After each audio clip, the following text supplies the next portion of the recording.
Daniel foi israelita de linhagem nobre, real levado cativo de uso para a Babilônia pelo rei Nabucodonosor. Isso aconteceu em aproximadamente 650 a.C., no terceiro ano do reinado de Joaquim Judas na Babilônia, juntamente com outros companheiros com qualidades semelhantes a ele. Daniel foi educado para o serviço no Império Babilônico, sendo instruído sobre a língua e a civilização dos caldeus. Dentre os companheiros de Daniel na Babilônia, o relato bíblico destaca 3 nomes: Ananias, Israel e Azarias, também conhecidos por seus nomes babilônicos, Sadraque, Mesaque e Abed-nego, respectivamente. Conforme o costume babilônio que atribui a nova, fazem referências à sua idade. Daniel também recebeu outro nome, Belsazar.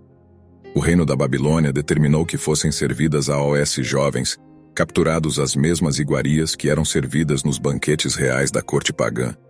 Porém, Daniel propôs em seu coração não se contaminar com a porção do simbolismo, e nem com o vinho que ele bebia. Isso parece indicar que, possivelmente, o alimento real era conflitante com as regras alimentícias estabelecidas na lei de Moisés. Então, Daniel conversou com os chefes dos eunucos para que ele não precisasse comer daquele banquete. Inicialmente, foi feito um acordo para que durante 10 dias fossem servidos a Daniel e seus 3 amigos apenas legumes e água. Ao final dos 10 dias, eles seriam examinados e comparados com os demais jovens que estavam se banqueteando com as iguarias do palácio. Após 10 dias, Daniel, Ananias, Misael e Azarias estavam com aspecto mais saudável do que qualquer outro jovem da Babilônia. A Bíblia diz que Deus concedeu a estes 4 jovens conhecimento e inteligência em todas as letras e sabedoria. Mas a Daniel, Deus também deu entendimento em toda a visão dos sonhos. Quando o período de treinamento determinado por Nabucodonosor foi concluído, os jovens foram conduzidos à presença do rei. Na ocasião, a Bíblia diz que não foram achados outros jovens tão capazes como Daniel, Ananias, Misael e Azarias. Isso fez com que eles ficassem assistindo diretamente o rei Nabucodonosor, várias perguntas sobre todos os assuntos dos quais se exigia conhecimento e sabedoria. E Daniel e seus 3 amigos se mostraram 10 vezes mais sábios do que todos os magos e encantadores do Império Babilônico. Inicialmente, o profeta Daniel ganhou reputação interpretando os sonhos do rei Nabucodonosor. Nabucodonosor havia tido um sonho que o deixou perturbado, e ele convocou os magos, encantadores, feiticeiros e astrólogos, pedindo-lhes que não só revelassem o significado do sonho, mas também o próprio conteúdo do sonho. Entretanto, eles não foram capazes de revelar o sonho, o que fez com que o rei ficasse furioso e ordenasse que todos os sábios da Babilônia fossem executados, incluindo Daniel e seus amigos. Ao saber disso, Daniel pediu um prazo para que ele revelasse ao rei o conteúdo do sonho e sua interpretação. Então, por meio de uma revelação divina, Daniel contou o sonho não revelado pelo rei, bem como a sua interpretação, que incluía a destruição do reino de Nabucodonosor. Impressionado com o que aconteceu, Nabucodonosor a Deus e recompensou Daniel com presentes preciosos, colocando-o como o governador de toda a província da Babilônia. Além de principal chefe que todos os sábios mais tarde, o rei Nabucodonosor voltou a ter outro sonho da parte de Deus. O sonho envolvia o processo de humilhação ao qual o monarca seria submetido devido ao seu orgulho. Depois dessas coisas, por pelo menos 20 anos, nada foi registrado sobre Daniel. Alguns estudiosos acreditam que ele tenha de certa forma perdido alguma posição privilegiada na corte depois da morte de Nabucodonosor.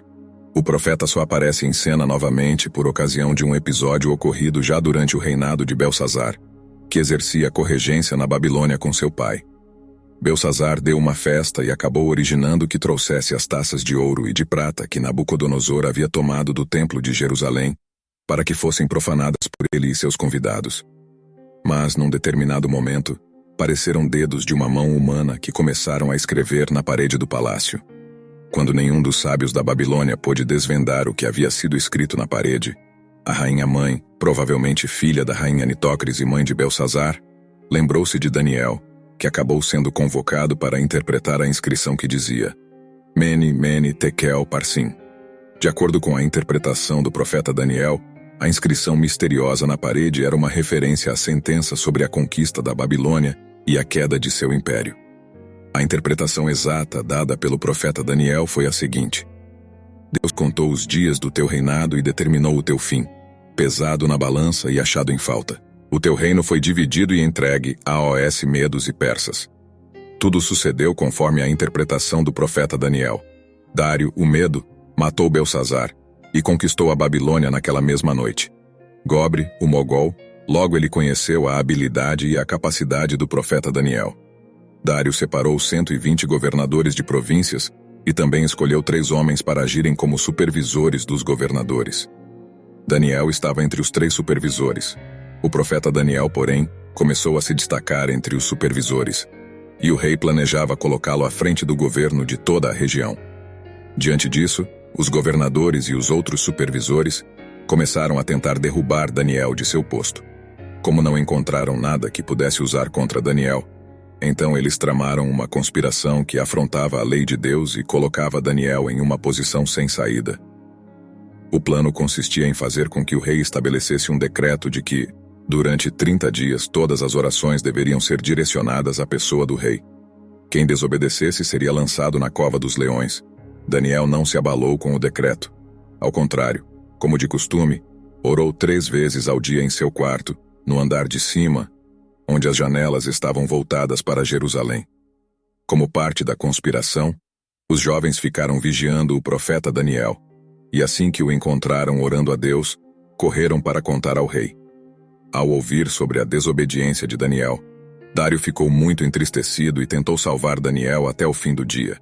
Porém, os homens que trabalharam contra o profeta trataram de garantir que o decreto fosse cumprido e Daniel fosse lançado na cova dos leões. O rei foi para casa e não conseguiu dormir à noite.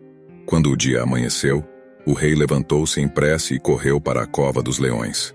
Aflito, ele chamou pelo profeta Daniel, que prontamente respondeu, dizendo que Deus havia enviado seu anjo para fechar a boca dos leões.